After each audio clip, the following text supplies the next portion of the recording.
تم کیا بات کرتے ہیں علی؟ اس ملک میں دولت کو پھیلانا ہے نا تو سیاست میں آنا بہت ضروری ہے. بابا جان اتنی لالچ کیوں؟ اللہ کا دیا سب کچھ ہے ہمارے پاس، بہت دولت ہے. دولت کبھی بھی زیادہ نہیں ہوتا ہے. دیکھو ہم نے 3 نسلوں کے لیے محنت کیا ہے اور تم کو اب اگلا 4 نسلوں کے لیے محنت کرنا پڑے گا. وہ اس لیے کہ تم ادھر انگریزوں سے پڑھ کے آئے نا. ہم نے تو زیادہ تعلیم حاصل نہیں کیا ہے. ہمارا تو باپ نے ہمارے امتحان کے لیے بھی ایک الگ ملازم رکھا ہوا تھا.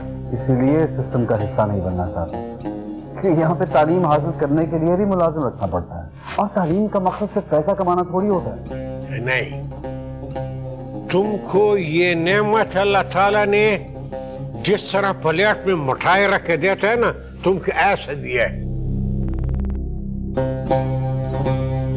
اچھا چلیں بتائیے کیا چاہتے ہیں، کیا کریں؟ دیکھ وہ ادھر ہم ٹاور بنانا چاہتا ہے.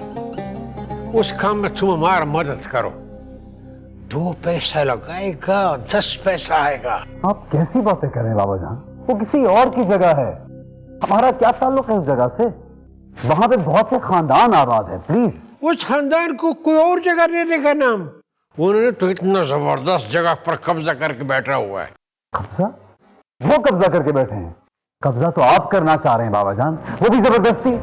کوئی کرسچن کمیونٹی کی جگہ ہے، کچھ تو خیال کیجئے. دیکھو ہمارا بات سنو، ہم ان کو جگہ کے بدلے میں جگہ دے گا. بابا جان یہ زبردستی ہے، زیادتی ہے، ظلم ہے ان کے ساتھ، اور میں اس ظلم میں آپ کا ساتھ نہیں دے سکتا. پتہ نہیں کیسا اولاد کس مٹی کا بنا ہوا ہے، ہم کو تو سمجھ ہی نہیں آتا.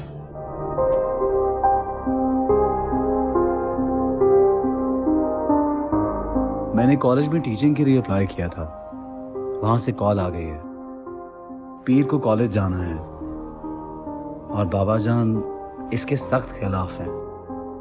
بابا جان کو منانا تو پڑے گا.